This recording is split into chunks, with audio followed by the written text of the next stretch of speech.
الرحمن الرحیم نحمدہ و نصلی و نسلم علی رسول کریم.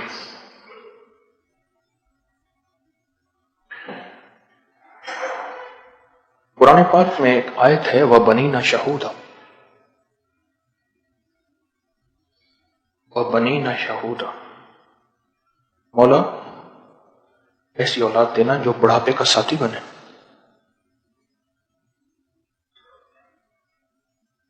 جو بڑھاپے کا ساتھی نہیں ہے مولا اس اولاد سے مجھے بچا. ربنا هب لنا من ازواجنا وذرياتنا،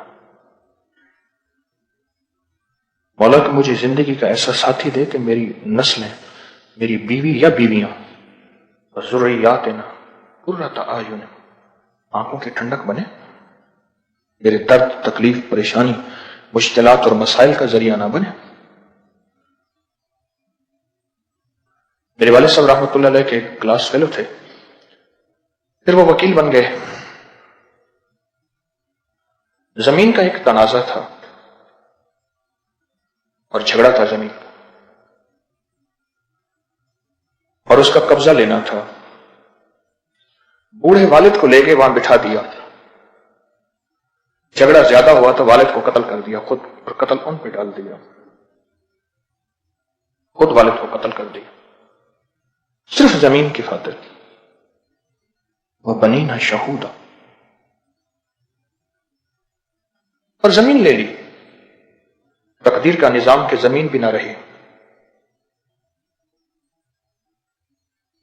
ہمارے ایک دوست بتانے لگے کہ ان کے سگے ماموں گلے کا کینسر ہو گیا، 4 بیٹے، ساری عمر بیٹوں کو دن رات ایک کر کے محنت، کوشش.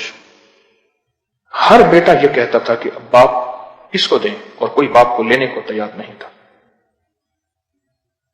کوئی باپ کو لینے کو تیار نہیں تھا.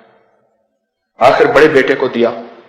کچھ ہی دنوں کے بعد باپ چلا گیا، لیکن کوئی لینے کو تیار نہیں تھا. وَبَنِينَ شَهُودًا،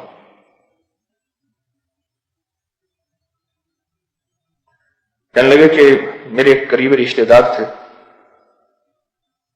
قریبی رشتہ دار، اور اس کو جانوروں کے باڑے کے ساتھ ایک کمرے میں پھینک دیا اولاد نے اور بیوی نے. هب لنا من ازواجنا، اور وہ پانی روٹی چیختا رہتا تھا حتیٰ کہ اسی قسمہ پرسی میں مر گیا. میرے والد صاحب رحمۃ اللہ علیہ کا وصال ہوا تو ایک صاحب میرے پاس آئے. انہوں نے ساری عمر دولت کے لیے بہت کوشش کی، اور ساری عمر دولت کے حاصل کرنے میں آخری محنت کی. اس کے لیے مالدار گھرانے کی خواتین سے شادی کی بہت کوشش کی کہ آئیں گے تو ان کے ذریعے جائیداد آئے، مال آئے. بہت ان کی دولت جمع کرنے کی داستان کوئی انوکھی ہے، پر وہ دولت مند نہ ہو سکے. کیونکہ کوشش شرط ہے، اس کوشش میں فیصلے شرط نہیں ہے. کوشش کر لی. مجھ سے کہنے لگے کہ آپ کا والد چلا گیا، ایک والد میں ہوں، اور پیٹھ سے کپڑا ہٹا کے جوتوں کے نشان دکھائے. اب جہاں کتا باندھتے ہیں میرے بیٹوں نے مجھے وہ کمرہ دیا ہے. 3 شادیاں کی تھیں انہوں نے، وہ کمرہ دیا ہے، اور 10 روپے روزانہ اور دودھ دینے کا مجھے فیصلہ ہوا ہے. میں نے بڑے بڑے محلے کے، برادری کے لوگ جمع کیے، شکوہ کیا کہ میرے بیٹے مجھے گھر سے نکال رہے، گھر سے نہیں آنے دیتے. اب 10 روپے روزانہ اور دودھ کا انہوں نے وعدہ کیا ہے کہ باپ کو دیا کریں گے. ایک اور دوست نے بتایا کہ وہ بہت بڑے عظیم انسان تھے. کمر کی تکلیف ہوئی اور پھر ٹانگ ٹوٹی. 2 بیویاں تھیں، 7 بیٹے تھے. کسی ایک بیٹے نے ان کو قبول نہیں کیا. پھر گھسٹتے گھسٹتے سڑک پہ آ کے بیٹھتے تھے بوریے کے ساتھ. پھر کوئی انہیں کندھے پہ اٹھا کے ادھر پہنچاتا تھا، کوئی ادھر پہنچاتا تھا، اور اسی حال میں زندگی گزر گئی.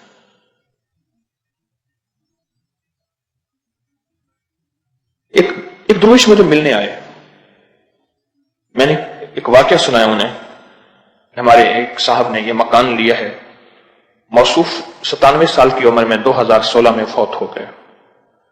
بیٹے تھے، ایک انگلینڈ میں، ایک کینیڈا میں، اور نوکر ملازم تھا اور اسی پہ زندگی قسمہ پرسی پہ گزری، تو انہوں نے بے ساختہ یہ آیت پڑھی وَبَنِينَ شَهُودًا، اور اتنی بے ساختگی سے کہ میرے اندر یہ آیت اتر گئی، مولا ایسی اولاد جو میری بڑھاپے کا ساتھی ہو۔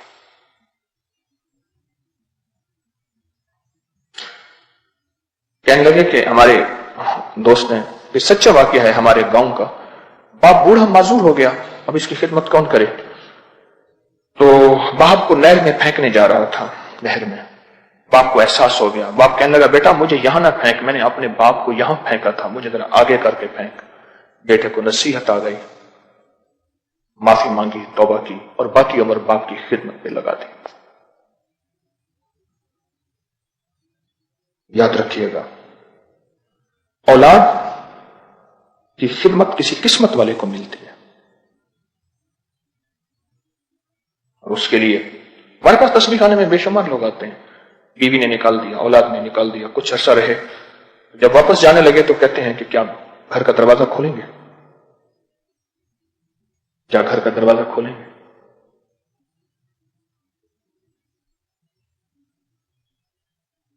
جہاں محنت اولاد پہ لازم ہے کہ انہیں اخلاق سکھایا جائے، اخلاق سکھایا جائے، انہیں وقت دیا جائے، ان کو زندگی کا ساتھی بنایا جائے، وہاں دعا بھی ضروری ہے۔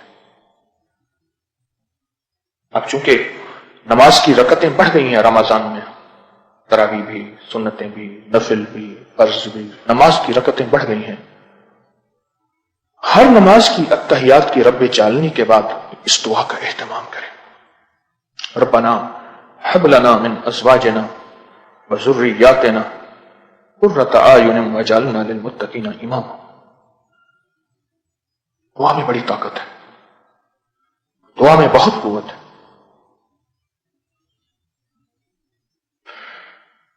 حافظ صاحب تھے، ان کے گھر کے سامنے دکان ہوتی تھی محلے کی، سخت گرمی، دھوپ کڑکتی، جلا دینے والی، وہ چھوٹا سا پنکھا تھا، چھوٹا سا پنکھا لگا ہوا تھا، تو وہ ایسی دکان میں سو رہا تھا، آگے اس نے چادر لگائی ہوئی تھی، اور ایک بڑھیا خاتون باہر کھڑی، بوڑھی باہر کھڑی آواز دے رہی تھی اس کو، وہ نیند سے جاگا، روپیہ ہاتھ میں تھا، کہتے روپے کے پاپے دے دے، رس پاپے۔ اما خیریت تو ہے؟ کہنے لگے بخار تھا، آج میں نے کام نہیں کیا، بہو نے مجھے روٹی نہیں دی، گھر کا سارا کام میرے ذمہ ہے، سگے بھائی کی بیٹی کو بیاہ کے لائی تھی، سگے بھائی کی بیٹی کو کام نہیں دیا، اور مجھے جو چارپائی اس کی تھی وہ چھوٹی تھی جس پہ پاؤں لٹکتے تھے۔ مجھے ایک درویش نے نصیحت کی، کبھی بغیر منڈیر کی چھت پہ نہ سونا، کبھی تنگ جوتی نہ پہننا، اور ایسی چارپائی پہ نہ سونا جس پہ پاؤں لٹکے۔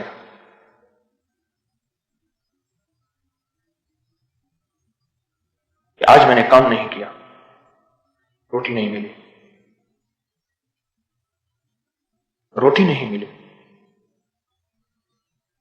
وَبَنِينَ شَهُودًا، قرآن سچا، اور قرآن کے واقعات سچے، اور قرآن کے حقائق سچے، اور قرآن کی زندگی سچی ہے۔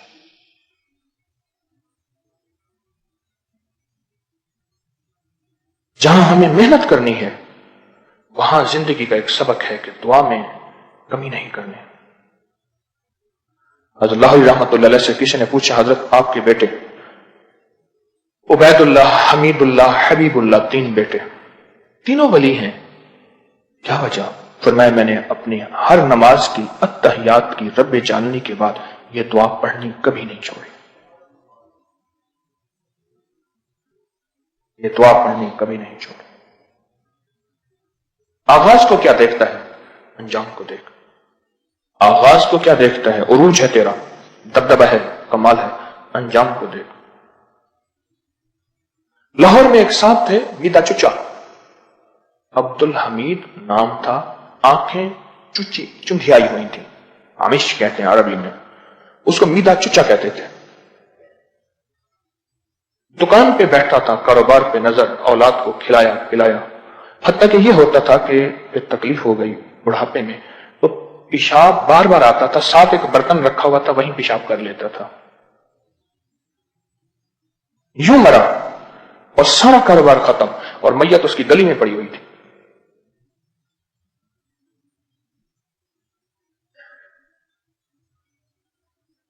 وہ بنینا شہودا،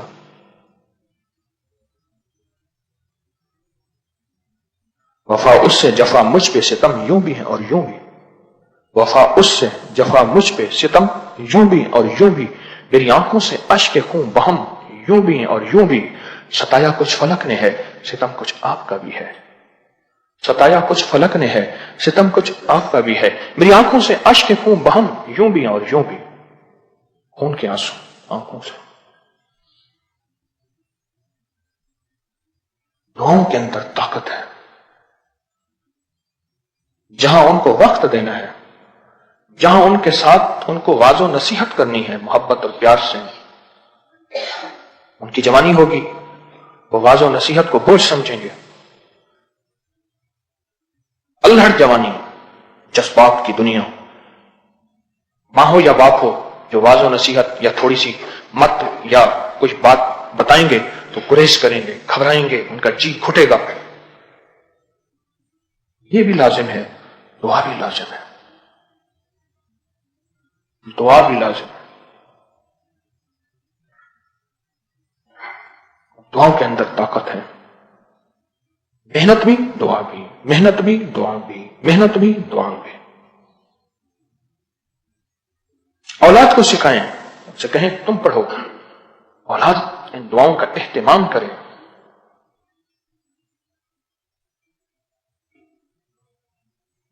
اولاد ان دعاؤں کا اہتمام کرے۔ ماں کو کسی نے نہ رکھا، کپڑے سلوا کے کالے رکھے ہوئے تھے۔ ایک اور واقعہ سنا رہا ہوں، اماں آج کل میں ہے، ہمسایوں کا گھر ان کو کہا ہوا تھا جب اماں مرے فوراً بتانا، ہمسایوں کا گھر اماں مر گئی، فوراً میت اٹھا کے لے آئے، کالے کپڑے پہنے، پھر محفل ہوئی، 40 دیگیں پکی، میں نہیں میں کینوا خاندار کے بھی چھوڑیا تھا، پھر یہ کہہ کے رو رہے تھے۔ پتوکی کا واقعہ ہے، اوورسیئر تھے ایک محکمے میں، ہمارے ایک دوست تھے باری صاحب، وہ کہنے لگے میرا دیکھا واقعہ ہے، نوکر بھاگتا بھاگتا آیا کہ بابا جی فوت ہو گئے، بیوی کہنے لگی بابے نے ہماری ہر خوشی میں ہمیں پریشان کیا ہے، چپ کر، بن سور کے ایک فنکشن میں جا رہے ہیں، بابے کو سنبھال، جب آئیں گے پھر میں کپڑے بدل کے رونا ڈالوں گی، پھر تو کہے گا بابا مرا ہے۔ نوکر نے بابے کو سنبھالا، پھر فنکشن سے فارغ ہو کے آئے۔ ہمارے دوست ہیں، جاننے والے ہیں، یہاں شمالی لاہور میں رہتے ہیں، میتوں کو لیلا فلا وہ نہلاتے ہیں، کہنے لگے مجھے فون آیا گلبرگ سے کہ جی ہماری میت نہلانی اگر آپ مہربانی کریں، پتہ بتایا خاتون نے، پتے پہ پہنچتے پہنچتے گیا تو گھر میں تو کوئی لائٹیں تھیں اور گانے بجانے تھے، میں نے کہا شاید میں گھر بھول گیا ہوں، پھر فون کیا انہیں کہ گھر، انہیں کہ یہی گھر ہے، انہیں کہ ہماری سالگرہ ہے، اوپر میت پڑی ہے میرے شوہر کی۔ سرونٹ کوارٹر میں دیکھا تو بندہ تو زندہ تھا، اس کی سانسیں ختم نہیں ہوئی تھی، تو انہوں نے کہا بس ابھی مرنے والا ہے، آپ ذرا اس کے ہاتھ پاؤں سیدھے کرو۔ مر گیا، ہم آنے لگے، انہیں کہاں جا رہے ہو؟ انہوں نے کہا یہ میت، انہوں نے کہا گئے تھانے میں رپورٹ کراؤں گی کہ تم نے میرے شوہر کو مارا ہے، اٹھاؤ اس کو یہاں سے، اٹھاؤ، نہلاؤ، کفن دو، دفن کر کے اطلاع کر دینا، نکالو یہاں سے اس کو۔ ربنا ہب لنا من ازواجنا، پہلے بیوی کو کہا ہے، ذریاتنا، نسلوں کو بعد میں کہا ہے۔ قرآن سچا ہے، قرآن کی ترتیب سچی ہے۔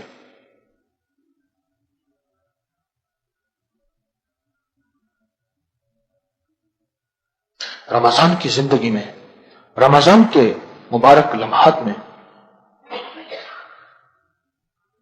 ہم نے ان دعاؤں کا اہتمام کرنا ہے، یاد نہیں تو یاد فوراً کرنا ہے، اور اگر یاد نہیں تو دیوانہ پاگل ہو جانا ہے کہ مجھے یاد کیوں نہیں ہے، اور یاد ہے تو میں پڑھ کیوں نہیں رہا۔ زندگی میں بڑے انوکھے سبق ہیں۔ واقعہ یاد آیا، پر دادا رحمت اللہ علیہ کو ان کی اماں بادلہ کہتی تھی، بادلہ، بادلہ صحرا میں اس برتن کو کہتے ہیں جس میں پانی رکھیں تو گرم نہیں ہوتا، ٹھنڈا رہتا ہے۔ کیا ہوتا تھا؟ سوئی گیس کی کہانی تو تھی نہیں، پر دادا رحمت اللہ علیہ چھوٹی چھوٹی لکڑیاں چولہے میں بنا سنوار کے بیوی کو نہیں اٹھاتے تھے. بادلا مجھے بھوک لگی ہے. اچھا اماں، اچھا اماں، اچھا اماں. فوراً آگ جلائی اور اماں کو تازہ تازہ روٹی اماں کے ذوق کی بنا سالن بات رکھا. حالانکہ ان کا نام حاجی فتح محمد تھا، اور انہیں جو ہے ان کی اماں پیار سے بادلا کہتی تھی کہ میرا وہ برتن ہے جو پانی جس کا ٹھنڈا ہوتا ہے، میرا کلیجے کی قرۃ اعین، مولا میری آنکھوں کو ٹھنڈا. بادلا بیوی کو نہیں اٹھایا اور کھانا اماں کو دیا. اماں بوڑھی ہے، کسی وقت بھوک لگ گئی اماں کو. بڑھاپے کی طبیعت عجیب ہوتی ہے، کبھی ٹانگوں میں درد، کبھی کمر میں درد، کبھی پٹھوں میں درد، کبھی کیا کبھی کیا. بادلہ خدمت کر رہا اماں کی، اور اماں دعائیں دے رہی.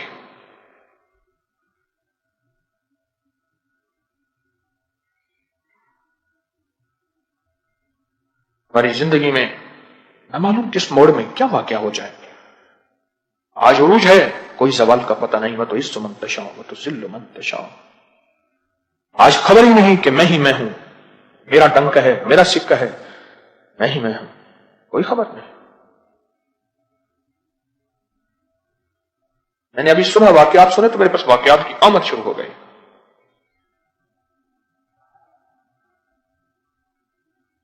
ربنا حب لنا، اس دعا کو یاد کریں. بڑوں کے تجربے ہیں، بڑوں کے مشاہدے ہیں، بڑوں کی زندگیوں میں سچ ہے. بڑوں نے سچ لکھا، سچ کہا، سچ پھیلایا، سچ دیا، سچ سے نوازا.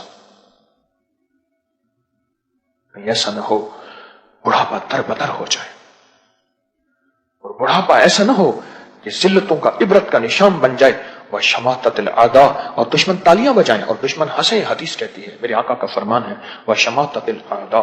مولا میری ایسی حالت نہ ہو جائے کہ دشمن تالیاں بجائیں اور دشمن ہنسیں اور دشمن کہیں کیا حال ہے. دیکھا انجام. خان صاحب تو شہر کے کنگ تھے اور شہر کی سیاست تھی. قدرت اللہ شہاب کا بھائی تھا راحت اللہ، اے سی آ کے لگا، اسسٹنٹ کمشنر، شریف آدمی تھا. قدرت اللہ شہاب کا بھائی تھا راحت اللہ. اس نے خان صاحب کی بات نہیں مانی. خان صاحب نے اس کو نکلوا دیا، ذلیل کروا کے. ایوبی دور تھا 65 کا، 1900. پھر گھر کی ڈیوڑی تھی، ڈیوڑی کے اوپر نالی تھی. خان صاحب کی چارپائی وہیں پڑی ہوتی تھی، اور خان صاحب نے کسی کو بھی محفوظ نہیں رکھا تھا اپنے شر سے. ایک کمہار تھا، کمہار، اس کا نام محمود کمہار تھا. تو وہ گزرتا تھا تو خان صاحب دور سے دیکھ کے کہتے ہیں، محمود آپ منیج پاؤں، آپس میں سلوک کر لیں. محمود کہتا تھا، جیندہ رہے، جیندہ، اسی حالت میں زندہ رہے، میں تجھے دیکھوں. جیندہ رہے، دور سے، زندہ رہے، میں تیرا انجام دیکھوں. وہ شماتت الاعداء، یہ ہے کہ آپس میں دشمنی تھی اور قصور خان صاحب کا تھا. اس نے اس غریب کمہار کو بہت ستایا، بہت تنگ کیا، ذلیل کیا.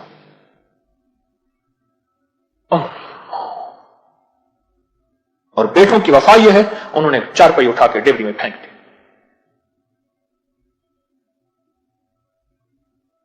اللہ کا حبیب سچا ہے، میرے حبیب کملی والے کا فرمان سچا ہے، قرآن سچا ہے. یہ دونوں آیتیں میں نے قرآن کی پڑھی ہیں. وَبَنِينَ شَهُودًا قرآن ہے، ربنا حب لنا والی یہ دعا قرآن ہے. اللہ والو، عجب زندگی ہے، عجب دور ہے. پل میں آنکھیں پھر جاتی ہیں، پل میں لہجے بدل جاتے ہیں، پل میں نظام بدل جاتے ہیں.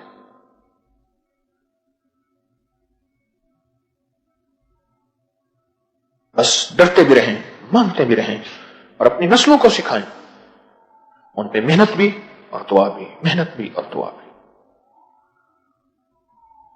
سبحان اللہ بحمدہ، سبحانک اللہم وبحمدک، اشہد ان لا الہ الا انت نستغفرک ونتوب الیک.